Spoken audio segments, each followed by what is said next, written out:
Wajib tahu, rahasia di balik lamanya rukuk dan sujud dalam sholat. Ternyata banyak yang tak menyadari hal ini. Sahabat saudaraku umat muslim yang dirahmati Allah Subhanahu wa Ta'ala, mungkin jika ada yang pernah pergi ke tanah suci heran dengan lamanya rukuk dan sujud saat sholat di sana. Terkadang rukuk dan sujud bisa mencapai hampir 1 menit lamanya. Melamakan rukuk dan sujud itu bukan tanpa alasan, tapi berdasarkan sandaran dari tuntunan Rasulullah. Adapun rahasia di balik lamanya rukuk dan sujud dalam sholat dapat disimak dalam hadis berikut. Suatu hari Abdullah bin Umar radhiyallahu anhu melihat seorang pemuda yang sedang sholat. Dia memanjangkan sholatnya dan melamakannya, maka beliau bertanya, siapa yang tahu orang itu? Maka dia menjawab, saya. Beliau pun mengatakan, seandainya aku mengenalnya tentu aku akan menyuruhnya untuk memanjangkan rukuk dan sujudnya. Karena aku pernah mendengar Rasulullah bersabda, sungguh jika seorang hamba berdiri untuk sholat, semua dosanya didatangkan dan diletakkan di atas pundaknya. Maka setiap kali dia rukuk dan sujud, dosa-dosa tersebut menjadi berjatuhan. Ternyata semakin lama kita rukuk dan sujud, semakin banyak dosa kita yang dilepaskan dari kita. Tidak inginkah dosa Anda banyak diampuni? Itulah rahasia di balik lamanya rukuk dan sujud dalam sholat. Oleh karena itu, sahabat seputar muslim, maka lamakanlah rukuk dan sujud Anda, sebagaimana yang sesuai dianjurkan Rasulullah SAW. Semoga dosa yang kita perbuat secara sengaja ataupun tidak dapat diampuni oleh Allah. Lalu mengapa gerakan rukuk dalam sholat disandingkan dengan sujud dalam Al-Quran? Dari segi bahasa, rukuk berarti merunduk. Ada pula yang mengertikan menunduk. Secara istilah, rukuk adalah merundukkan badan sehingga kepala sejajar dengan punggung, seraya meletakkan kedua telapak tangan di atas kedua lutut. Gerakan rukuk dalam sholat disebut secara jelas dalam Al-Quran surat Al-Hajj ayat 77. Wahai orang-orang yang beriman, rukuklah, sujudlah, sembahlah Tuhanmu dan lakukanlah kebaikan agar kamu beruntung. Mengutip buku rahasianya sholat orang-orang ma'rifat tulisan Imam Ghazali, Rasulullah SAW mengingatkan kepada kaum muslimin untuk sholat dengan baik. Kemudian rukuklah sehingga kamu bertumaninah dalam keadaan rukuk. Hadis riwayat Bukhari dan Muslim. Begitu pentingnya makna gerakan rukuk sehingga mendapat perhatian langsung dari Allah Subhanahu wa Ta'ala dan Rasul-Nya. Sebab rukuk terkait dengan penghambaan manusia dengan Tuhannya. Ketika rukuk dilakukan dengan sempurna, maka sempurnalah ketundukan secara lahir maupun batin. Dalam Asrar As-Salat, Ibnu Al-Qayyim berkata, perintah rukuk adalah sikap tunduk karena keagungannya, tenang karena keperkasaannya, dan merendahkan diri karena keluhurannya. Adapun kesempurnaan rukuk ini adalah tegak. Meluruskan tulang rusuk, menundukkan kepala, dan membaca tasbih seraya mengagungkannya. Pada saat rukuk, seseorang hendaknya menyatukan antara ketundukan hati dan anggota tubuh. Allah Subhanahu wa Ta'ala itu Maha Agung, maka seorang hamba harus membungkukkan badannya dengan penuh penghayatan. Ini wujud ketundukannya di hadapan Allah yang Maha Kuasa. Allah Subhanahu wa Ta'ala sebagai sumber kekuasaan utama yang mengatasi segenap kekuasaan yang dimiliki manusia. Seseorang tidak dibenarkan membungkukkan tubuhnya di hadapan sesuatu atau manusia lain. Dan ketika tunduk atau rukuk di hadapan Allah, seorang hamba hendaknya menyampaikan pujian kepadanya dengan membaca, Subhana rabbiyal azim wa bihamdi. Maha suci Allah yang Maha Agung dan saya menyembahnya. Yang terpenting dalam rukuk adalah tumakninah. Ketika Rasulullah SAW melihat orang rukuk tidak sempurna dan sujud seperti burung mematuk, beliau bersabda, kalau orang ini mati dalam keadaan seperti itu, ia mati di luar agama Muhammad. Ia rukuk seperti orang rukuk yang tidak sempurna dan sujudnya seperti orang kelaparan memakan sebiji atau 2 biji kurma yang tidak mengenyangkannya. Hadis riwayat Abu Ya'la. Batas minimal ruku adalah diam sejenak pada posisi ruku, hingga semua anggota tubuh menetap dan tidak lagi bergerak. Memiringkan badan hingga telapak tangan bisa memegang lutut, lengannya lurus dan betis tegak. Jika ia membengkokkan betisnya sedikit saja atau membengkokkan kedua lututnya dan membungkuk, maka sholatnya tidak sah, kecuali bagi orang yang sakit atau lemah. Imam Nawawi berkata, adapun batas minimal ruku bagi orang yang melakukan sholat sambil duduk adalah memiringkan badannya sampai wajahnya berhadapan dengan tanah melewati kedua lututnya. Sedangkan sempurnanya yaitu menundukkan badan hingga wajahnya berhadapan dengan tempat sujud. Jika hal tersebut tidak terpenuhi, ia boleh menundukkan punggungnya sebisanya. Syarah Muhadzab 3, 408. Sedangkan rukuk yang sempurna bagi sholat berdiri dimulai dengan takbir intikal, bersamaan sambil mengangkat kedua tangan hingga sejajar dengan bahu dan ujung jari melekat di telinga. Setelah itu badan menunduk ke depan bersamaan dengan turunnya kedua tangan hingga meletak pada lutut dengan jemari terbuka dan renggang. Punggung, leher, serta kepala disejajarkan merata seperti garis lutut. Mata memandang ke arah tempat sujud, tidak menengadah dan tidak pula menengok ke kiri maupun kanan. Kemudian diam sejenak tanpa gerakan badan sambil membaca doa tasbih. Selain itu, ada pun 4 zikir penggugur dosa yang dianjurkan Rasulullah SAW. Sahabat saudaraku umat muslim yang dirahmati Allah, kita sebagai manusia sudah tak bisa luput dari perbuatan dosa. Oleh karenanya sudah semestinya kita berdoa meminta kepada Sang Pencipta agar menggugurkan dosa yang kita lakukan dengan sengaja maupun tidak. Adapun zikir penggugur dosa yang dilakukan Rasulullah SAW adalah sebagai berikut. Pertama, zikir penggugur dosa yang dianjurkan Rasulullah. Sebagaimana hadis riwayat At-Tirmizi bahwa Nabi SAW suatu hari berjalan bersama para sahabatnya, dan ketika itu beliau membawa tongkat di tangannya. Beliau melewati pohon yang daunannya telah kering dan memukul pohon itu dengan tongkat yang ada di tangannya. Maka daun-daun yang kering itu berguguran dan para sahabat melihat dedaunan pohon itu berguguran di depan mereka. Maka Nabi SAW bersabda, sesungguhnya kalimat subhanallah, walhamdulillah, wala ilaha illallah, wallahu akbar menggugurkan dosa-dosa seseorang hamba sebagaimana dedaunan pohon ini berguguran. Hadis riwayat At-Tirmizi. Kedua, zikir penggugur dosa yang dianjurkan Rasulullah SAW. Zikir yang kedua adalah bacaan zikir ketika bangun tidur menurut hadis riwayat Ibnu Sunni Imam An-Nawawi. Rasulullah SAW bersabda, tidak ada seorang pun yang telah dikembalikan ruhnya bangun tidur kemudian membaca La ilaha illallah wahdahu la syarikalah lahul mulku wa lahul hamdu yuhyi wa yumitu wa huwa ala kulli syai'in qadir. Tidak ada Tuhan selain Allah yang Maha Esa. Tiada sekutu baginya. Baginya segala kerajaan dan baginya segala puji. Dia Maha Kuasa atas segala sesuatu melainkan segala dosanya diampuni oleh Allah walaupun sebanyak buih di lautan. Hadis riwayat Ibnu Sunni Imam An-Nawawi. Ketiga, zikir penggugur dosa yang dianjurkan Rasulullah yang ketiga menurut hadis riwayat Imam Al-Bukhari dan Imam Muslim. Rasulullah SAW bersabda, barang siapa mengucapkan subhanallah bihamdihi, maha suci Allah dan segala puji hanya baginya sebanyak 100 kali dalam sehari, maka Allah SWT akan mengampuni dosanya meskipun sebanyak buih di lautan.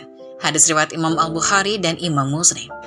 Zikir penggugur dosa yang dianjurkan Rasulullah yang keempat adalah kalimat zikir saat hendak berpakaian. Dari hadis riwayat Ibnu Sunni Rasulullah SAW bersabda, barang siapa yang mengenakan pakaian baru lalu membaca Alhamdulillahilladzi kasani haza wa razaqanihi min ghairi haulin minni wala quwwatin.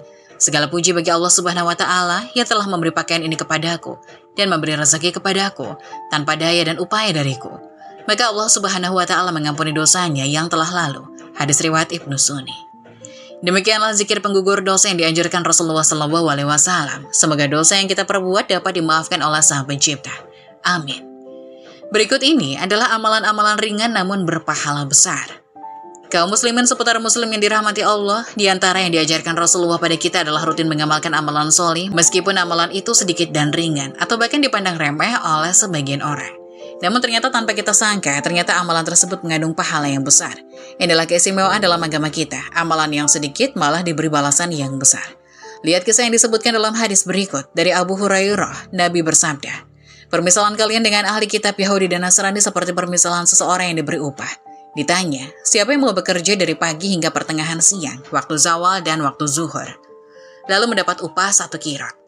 Lalu yang bekerja ketika itu adalah orang Yahudi. Kemudian ditanya lagi, siapa yang mau bekerja dari pertengahan siang hingga waktu asar dengan mendapat upah 1 kirot. Lantas yang bekerja adalah orang Nasrani. Lalu ditanya lagi, siapa yang mau bekerja dari asar hingga matahari tenggelam, upahnya 2 kirot. Itulah kalian umat muslim. Yahudi dan Nasrani lantas marah. Mereka mengatakan, kami lebih banyak bekerja, namun kenapa kami diberi sedikit? Dijawab, apakah upah kalian dikurangi? Mereka jawab tidak. Lalu dijawab, itulah keutamaanku dan keutamaan yang diberi pada siapa saja yang dikehendaki oleh Allah. Hadis riwayat Bukhari nomor 2268. Berikut ini akan kami sebutkan beberapa amalan yang ringan untuk dilakukan namun berpahala besar. Di antaranya yaitu, pertama, zikir subhanallah wa bihamdihi subhanallahiladzim. Dari Abu Hurairah dari Nabi, beliau bersabda, 2 kalimat yang ringan di lisan namun berat di timbangan dan disukai Ar-Rahman yaitu subhanallah wa bihamdihi subhanallahiladzim. Maha suci Allah dengan segala puji baginya, Maha suci Allah yang Maha Agung.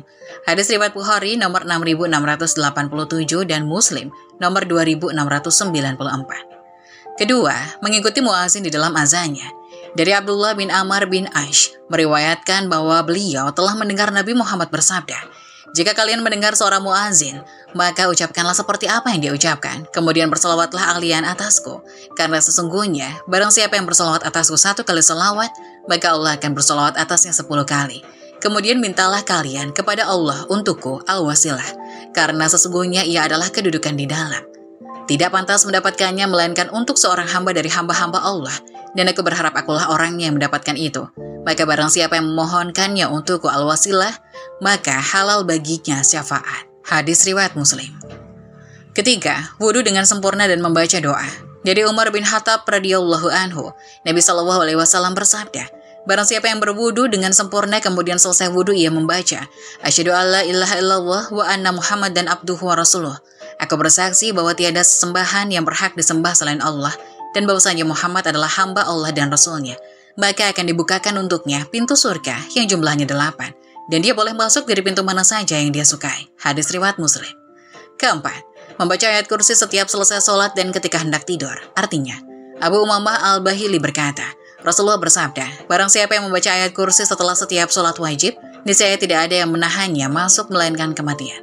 Hadis riwayat An-Nasai dan disahihkan oleh Al-Albani di dalam kitab Sahih Al-Jami nomor 6464. Kelima, membaca Al-Quran. Dari Abdullah bin Mas'ud, Nabi berkata, barang siapa yang membaca satu huruf dari Al-Quran, maka dia mendapat satu pahala kebaikan. Dan setiap satu pahala itu dilipatkan menjadi 10 kali. Hadis riwayat At-Tirmizi atau Broni dan dinilai sahih oleh Al-Albani. Keenam, berselawat atas Nabi. Dari Anas bin Malik radhiyallahu anhu berkata, Rasulullah SAW bersabda, barang siapa yang berselawat atasku 1 selawat, maka niscaya Allah berselawat atasku 10 selawat. Dihapuskan darinya 10 dosa dan diangkatkan untuknya 10 tingkatan.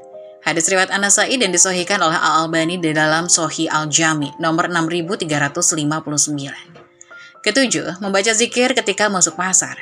Dari Abdullah bin Amr bin Ash, Nabi bersabda, barang siapa yang masuk ke pasar kemudian dia membaca, La ilaha illallah wahdahu la syarikalah, lahul mulku wa lahul hamdu yuhyi wa yumitu, wa huwa hayyun la yamutu, biyadil khair, wa huwa ala kulli syai'in qadir. Tiada sesembahan yang berhak disembah selain Allah, tiada sekutu baginya. Miliknya lah seluruh kerajaan, dan miliknya lah seluruh pujian. Dia menghidupkan dan mematikan, dan dia maha hidup dan tidak mati. Di tangannya lah segala kebaikan dan dia maha kuasa atas segala sesuatu. Maka Allah catat untuknya 1.000.000 kebaikan. Allah hapuskan 1.000.000 kesalahan. Dan Allah angkat untuknya 1.000.000 derajat. Hadis riwayat At-Tirmizi, Al-Hakim, Ad-Darimi, dan dinilai hasan oleh Al-Albani. Kedelapan, 2 rakaat sebelum salat subuh. Dari Aisyah, Nabi bersabda, 2 rakaat sebelum subuh lebih baik daripada dunia dan seisinya. Hadis riwayat Muslim. 9. Mengajak orang lain untuk melakukan kebaikan.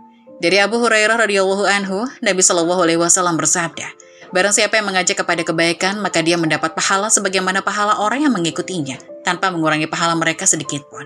Dan barang siapa yang mengajak orang lain untuk melakukan kesesatan dan maksiat, maka dia mendapat dosa sebagaimana dosa orang yang mengikutinya, tanpa mengurangi dosa mereka sedikit pun. Hadis riwayat Muslim. Ke-10, beristighfar untuk kaum beriman, baik laki-laki ataupun perempuan. Dari Ubadah bin Samit radhiyallahu anhu, ia berkata, aku telah mendengar Rasulullah bersabda, barang siapa yang meminta ampun untuk kaum beriman lelaki dan perempuan, maka niscaya Allah menuliskan baginya dengan setiap lelaki dan perempuan beriman 1 kebaikan. Hadis riwayat At-Tabrani dan dihasankan oleh Al-Albani di dalam kitab Sahih Al-Jami nomor 6026. 11. Menjawab azan dan membaca doa setelah azan. Dari Jabir bin Abdullah radhiyallahu anhu, Nabi bersabda, barang siapa yang mendengarkan azan, kemudian dia membaca doa, Allahumma robba hadhihi da'wati tammah, wa sholatil qa'imah, ati Muhammad danil wasilata wal fadilah, wa'abthu makom mahmudanil ladhi wa'athtahu. Ya Allah, Roh pemilik panggilan yang sempurna dan salat wajib yang ditegakkan. Berikanlah kepada Muhammad wasilah dan fadilah, bangkitkanlah beliau ke tempat terpuji yang telah engkau janjikan kepadanya. Maka dia berhak mendapat syafaatku pada hari kiamat. Hadis riwayat Bukhari. 12. Zikir di masjid setelah salat subuh hingga terbit lalu salat 2 rakaat. Dari Anas bin Malik, Nabi bersabda, barang siapa yang salat subuh berjamaah, kemudian tetap duduk di masjid sampai terbit matahari, kemudian salat 2 rakaat, maka dia mendapat pahala haji dan umrah. Sempurna. Hadis riwayat At-Tirmizi dan dinilai hasan oleh Al-Albani. Ketahuilah bahwa gaya hidup orang-orang yang diridhoi Allah adalah senantiasa merasa sedih dan rugi jika ketinggalan ganjaran dan pahala. Semoga kita diberikan petunjuk oleh Allah Ta'ala untuk mengamalkannya setelah kita diberi petunjuk untuk mengetahuinya. Allahumma amin. Adapun keutamaan salat fardu 5 waktu, jadi cahaya di hari kiamat. Salat fardu adalah salat yang wajib dilaksanakan setiap harinya oleh seluruh muslim sebanyak 5 waktu dalam sehari. Amalan ibadah wajib ini tidak boleh ditinggalkan karena selain wajib, namun juga terdapat beberapa keutamaan salat fardu itu sendiri. Melansir dari buku Fikih 4 Mazhab Jilid 1 karya Syekh Abdurrahman Al-Juzairi, salat fardu terdiri dari waktu zuhur dan menjadi salat pertama yang dilakukan Rasul, waktu asar sore hari, waktu maghrib saat tenggelamnya matahari, waktu isya malam hari, dan waktu subuh pagi hari. Perintah untuk melaksanakan salat fardu ini termaktub dalam surat Al-Isra ayat 78 yang berbunyi, yang artinya, dirikanlah salat dari sesudah matahari tergelincir sampai gelap malam, dan dirikanlah pula salat subuh. Sesungguhnya salat subuh itu disaksikan malaikat. Dalam hadisnya Nabi Muhammad SAW telah mengingatkan keutamaan salat fardu. Salah satunya bagi yang senantiasa menjaga salat maka dijanjikan cahaya dan petunjuk pada hari kiamat kelak. Yang artinya, siapa saja yang menjaga salat maka dia akan mendapatkan cahaya, petunjuk, dan keselamatan pada hari kiamat. Sedangkan siapa saja yang tidak menjaga salat, dia tidak akan mendapatkan cahaya, petunjuk, dan keselamatan. Dan pada hari kiamat nanti dia akan dikumpulkan bersama dengan Qarun, Fir'aun, Haman, dan Ubay bin Khalaf. Hadis riwayat Ahmad. Mengutip buku ringkasan Sahih Muslim karya M. Nasiruddin Al-Albani, hadis Rasulullah SAW lainnya disebutkan bahwa melaksanakan fardu diibaratkan sebagai pencuci dosa manusia. Dari Abu Hurairah radhiyallahu anhu, ia berkata bahwa Rasulullah SAW pernah bersabda, "Jika seandainya ada aliran sungai mengetuk pintu kalian untuk mencuci rumah kalian 5 kali dalam sehari, apakah mungkin masih ada kotoran yang tersisa?" Para sahabat menjawab, "Tidak mungkin ada kotoran yang tersisa." Lalu Nabi bersabda, "Begitu juga halnya dengan salat 5 waktu. Allah akan menghapus dosa kalian dengan salat-salat tersebut." Hadis riwayat Al-Bukhari, Muslim, Tirmizi, dan An-Nasai. Selain itu, dijelaskan oleh Khalifat Utsman bin Affan melalui kutipan dalam buku belajar dari Ustadz Yusuf Mansur karya Ahmad Jamil dan kawan-kawan. Ada 9 keutamaan salat fardu yang dilaksanakan tepat waktu. Berikut adalah keutamaan tersebut. 1. Disayangi oleh Allah Subhanahu wa Ta'ala. Kedua, badannya selalu diberikan kesehatan. Ketiga, pribadinya dijaga oleh malaikat. Keempat, diberi keberkahan yang diturunkan ke rumahnya. 5. Mukanya terpancar aura orang yang soleh. 6. Hatinya akan dilembutkan oleh Allah Subhanahu wa Ta'ala. 7. Mampu melewati jembatan Shiratal Mustaqim kelak seperti kilat yang sangat cepat. 8. Pribadinya akan dipelihara dari sentuhan api neraka. 9. Ditempatkan oleh Allah Subhanahu wa Ta'ala ke dalam golongan orang-orang yang tidak takut pula bersedih. Keutamaan sholat fardu tadi dapat diraih jika dilakukan secara tepat waktu dan diperjuangkan pelaksanaannya karena Allah Subhanahu wa Ta'ala semata. Selanjutnya terdapat keutamaan lain yang dapat menambah keutamaan tadi, yaitu sholat fardu yang dikerjakan secara berjamaah. Dikutip dari buku Keutamaan Sholat Berjamaah karya Athaillah Umar, dijelaskan bahwa sholat berjamaah merupakan sunnah Rasulullah SAW yang diteruskan sebagai tradisi oleh para sahabat dan juga para ulama. Sholat berjamaah memiliki berbagai keutamaan. Beberapa di antaranya dijelaskan dalam buku ini adalah sebagai berikut. Pertama, dijaga dari godaan setan. Orang yang melakukan sholat berjamaah akan dijaga dari godaan setan oleh Allah Subhanahu wa Ta'ala. Hal ini sebagaimana sabda Rasulullah di dalam sebuah hadis yang berbunyi, "Tiada terdapat 3 orang di sebuah kota ataupun desa di mana sholat jamaah tidak ditegakkan. Di mana sholat jamaah tidak ditegakkan di sana kecuali setan akan menguasai mereka. Maka dari itu, biasakanlah sholat berjamaah sebab seekor serigala suka memangsa seekor kambing yang terpisah dari gerombolannya." Hadis riwayat Al-Hakim. Kedua, disenangi oleh Allah. Sholat berjamaah yang banyak itu lebih disenangi Allah Subhanahu wa Ta'ala daripada sholat berjamaah yang sedikit. Hal ini diterangkan dalam sebuah hadis yang berbunyi sebagai berikut. Salah satu orang yang bersama satu orang lainnya adalah lebih besar pahalanya dibandingkan sholat sendirian. Salah satu orang dengan 2 orang lainnya lebih afdol daripada sholatnya 1 orang saja. Dan sholat berjamaah yang paling banyak makmumnya adalah yang lebih disukai oleh Allah Subhanahu wa Ta'ala. Hadis riwayat Ahmad. Ketiga, memiliki derajat lebih dibandingkan sendirian. Dirangkum melalui buku yang sama bahwa dijelaskan terdapat banyak riwayat hadis yang menjelaskan mengenai sholat jamaah memiliki derajat yang lebih tinggi dibanding sholat sendirian sebanyak 25 hingga 27 derajat. Hadis yang menerangkan hal ini adalah sebagai berikut. Sholat berjamaah derajatnya adalah 25 lebih utama dibandingkan dengan sholat yang dikerjakan sendirian. Hadis riwayat Bukhari. Atau dalam riwayat lain disebutkan, sholat berjamaah memiliki 27 derajat lebih utama dibandingkan dengan sholat sendirian. Hadis riwayat Ahmad. Keempat, terbebas dari api neraka. Perihal keutamaan ini dijelaskan dengan syarat bahwa sholat berjamaah harus dilakukan selama 40 hari dan dilaksanakan dari awal waktu serta tidak pernah masbuk. Keterangan mengenai hal ini dijelaskan dalam sebuah hadis yang berbunyi dari Anas bin Malik yang menyampaikan, Rasulullah SAW pernah bersabda, barang siapa yang melakukan sholat dengan ikhlas hanya kepada Allah semata dengan berjamaah selama 40 hari dan tidak tertinggal takbiratul ihram, maka dirinya akan dijamin oleh Allah Subhanahu wa taala terbebas dari api neraka serta sifat yang munafik. Hadis riwayat Ahmad. Semoga penjelasan tadi dapat memberikan hikmah dan bermanfaat untuk menonton semuanya. Jangan lupa like, subscribe channel ini agar tidak ketinggalan info-info bermanfaat lainnya.